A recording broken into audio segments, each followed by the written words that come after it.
सुरक्षित नहीं रहेगा। इसीलिए सत्ता भी जरूरी है। इस बौद्ध धर्म को अशोक जैसा राजा अगर न मिला होता तो पूरे विश्व में ये न फैलता। और अगर आज भगवान बुद्ध विश्व गुरु हैं तो अशोक के कारण विश्व गुरु हैं, अशोक के कारण विश्व गुरु हैं। क्योंकि सम्राट अशोक ने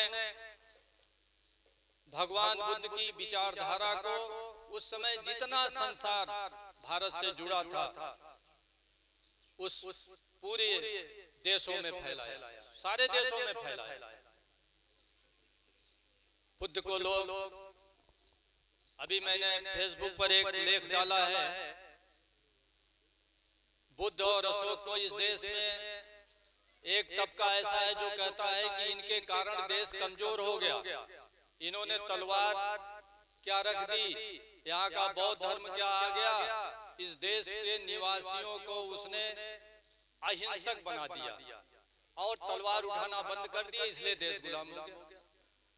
भाई बुद्ध पैदा हुए 6ठी शताब्दी ईसा पूर्व में, अशोक पैदा हुए 4ठी शताब्दी ईसा पूर्व में, और अशोक मौर्यों का राज्य चला दूसरी शताब्दी ईसा पूर्व तक, और उनका जो काम किए थे उसका परिणाम अभी तक देश भुगत रहा है। इन लोगों का ये कहना है। मित्रों, तमाम बौद्ध देश हैं, तमाम बौद्ध देश हैं। अगर उन बौद्ध देशों में आप जाकर देखिए, थाईलैंड जाइए, बर्मा जाइए, मलेशिया जाइए, कंबोडिया जाइए, वियतनाम जाइए, तिब्बत भी चले जाइए, तमाम देश हैं। आप वहां जाकर के वहां के समाज का अध्ययन करिए। जिन जिन देशों में बौद्ध धर्म गया वहां पर समाज में कोई छोटा बड़ा, ऊंचा नीचा, वर्ण जात या चीजें नहीं है। और कोई भी ऐसा देश नहीं है भारत में तो जिन लोगों के कारण गुलाम हुआ सभी लोग जानते हैं। कोई ऐसा बौद्ध देश है जिसने तलवार छोड़ दी हो? किसी देश का नाम आप बता सकते हैं? जापान ने तलवार छोड़ दी, कंबोडिया ने छोड़ दी, वियतनाम ने छोड़ दी, कि तिब्बत ने छोड़ दी, किसने छोड़ दी?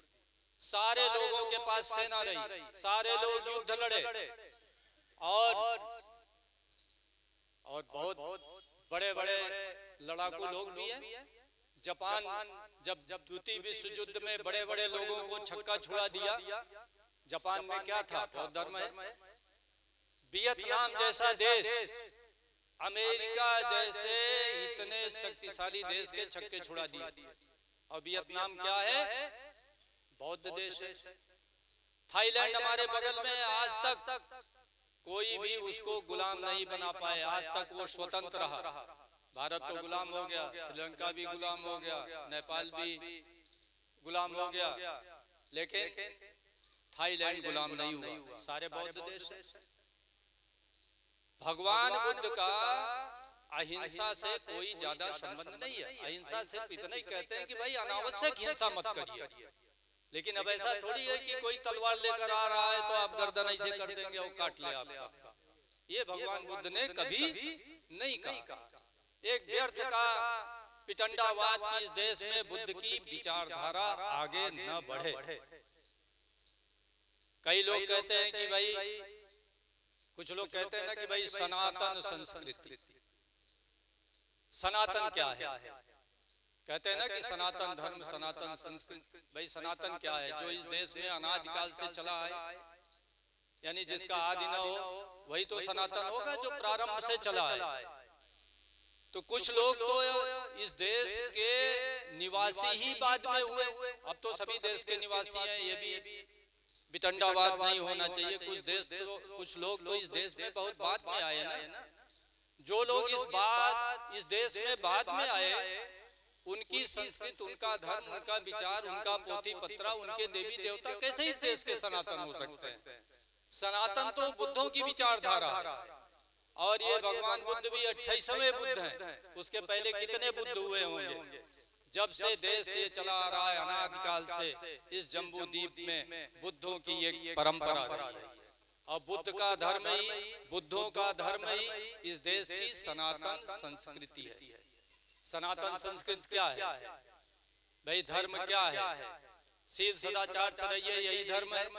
आप सुबह शाम घंटा बजाइए और पड़ोसी का हंसिया खुरपी चुरा लाइए, तो आप क्या धार्मिक हैं क्या भाई? हैं धार्मिक हैं? पड़ोसी के यहाँ गए, पड़ोसी बेचारा बीमार